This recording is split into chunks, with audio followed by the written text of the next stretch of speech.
So I accidentally started a print farm. And while going through the process of setting this whole thing up, I thought I'd share my experience with you all. I'll show you my printer setup, how I package and ship items, as well as a few efficiency tips along the way. So stay tuned and check it out. Over the course of a week, I went from one 3D printer to 6 3D printers due to the demand of some of the products that I print. And during that initial stage, I had to just make do with what I had. So 4 of the printers are over here on this desk, which used to hold the computer. The other 2 printers are over here in kind of this wet bar area, which isn't really ideal. It's also kind of taking over a little bit of the kids' play area, so it's not really the aesthetic that we're going for, so we got to change that. Back in the office, the plan is to get a shelving unit for the printers to sit on right over here. So I got 2 circuits over here that I can split them between. So I've got one over here and I've got another circuit starting under there. And then that will get my desk back so that I can put the desk over on this wall. And I've already picked up the shelving unit. It's up in the garage, so let's go grab it. Once I had all the pieces for the shelving in the basement, I could start moving things within the office to make room for the printer rack. This included the recliner, the filament under my desk, cleaning up the printer poops, and sliding things around, including this really heavy filing cabinet, which I had to move twice. No. But once things were moved around a bit, I could get to work. I picked this up at the local big box store, but you can get these almost anywhere.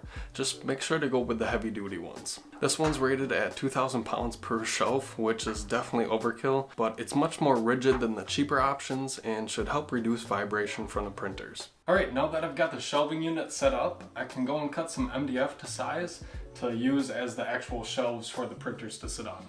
For this, I'm using 3/4 inch MDF, and to further reduce vibration and hopefully isolate each of the printers, I'm cutting a separate piece for each printer.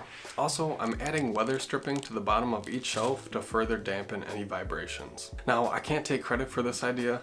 I picked this tip up from Travis over at Shop Nation, so thanks Travis. And if you're somehow seeing this video of mine before any of his, definitely go check his out after finishing this video, of course. They're just a wealth of knowledge for this kind of stuff. And with the shelving in place, it's time to start moving the printers to their new home.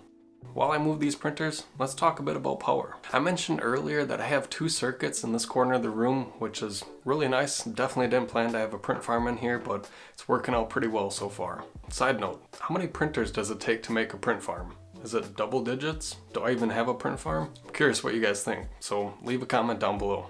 And to further safeguard against power outages and power blips, I've connected 3 printers to a single 1500 VA rated UPS, which is another tip that I took from watching Travis's videos.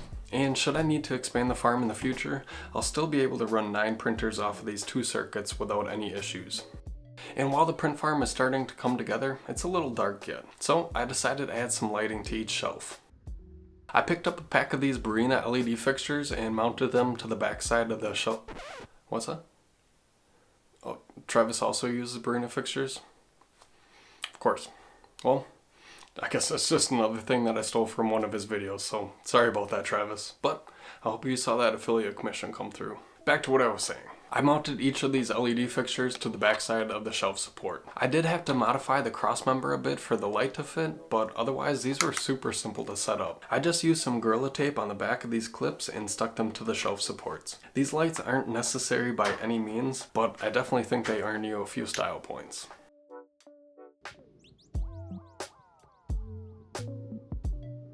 Now, onto filament storage. I needed a place to store all the extra filament and a few other random things, so I cut another piece of MDF to size for the bottom shelf. Then I picked up a few plastic bins. One I'm going to use for partial spools of filament, and the other one is for spare parts for the printers. I like to keep a few extra spools of each color on hand, and right now I'm running a little bit low. And in an effort to do something in this video that isn't a complete copy of Shop Nation, I created some QR codes for different tasks around the print farm. So for instance, when I see that I'm running a bit low on filament, I simply open up my camera app, scan this code, and that takes me right to my Amazon filament list where I can quickly add some rolls to my cart. And personally, I think it's kind of cool. Maintenance isn't that exciting to talk about, but it's necessary to keep on top of. That's why I've created a maintenance log document for each printer and then created a QR code to link back to that document. Now I can record when certain items were replaced, when parts were lubricated, and so on. I've personally found that the more enjoyable something is to do, the more likely I am to do that thing. So when it comes to maintenance, which isn't fun to do, if I can find a way to even make it a little bit more enjoyable, I'm more likely to do it. And to touch on air filtration really quickly, I picked up this air purifier that's able to filter the air at 141 CFM, so it can do this whole room in just under 7 minutes. This just gives me a little bit of peace of mind, and if I were to print any nasty materials in the future, I definitely want to vent those outside. So that's my printer setup in a nutshell, but it's really only half the setup when it comes to making and selling items. So let's switch over to the packing and shipping station. Earlier, I mentioned that this computer used to sit on this desk, but the desk was overtaken by printers. So first things first, let's get the computer moved back onto this desk. And with the computer set up, I can start adding the accessories, including a task light, label printer, and a scale. And let me just say, if you're just starting to sell and ship items, one of the very first things I would get is a label printer. It will save you more time than you realize. I went with this Off-Nova printer and haven't had any issues. And honestly, it's on the cheaper end of label printers. Anyways, just my 2 cents. Get one. I have a link down below. You won't regret it. So basically, that's my shipping setup. Pretty straightforward. Now, let me show you my packaging setup. On the other end of this desk, I have my bubble bags below and my poly mailer bags on top. And I'm probably going to switch to cardboard boxes in the future, which may change the setup a bit, but essentially I just grab an item from the printer, pack it in a bubble bag, wrap it in a poly mailer, print the label, and send it out. Much more efficient than before.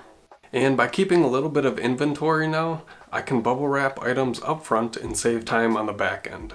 But keep in mind that this is a relatively small setup, and if I grew my production even a bit more, I'd probably have to rethink the packaging and shipping station.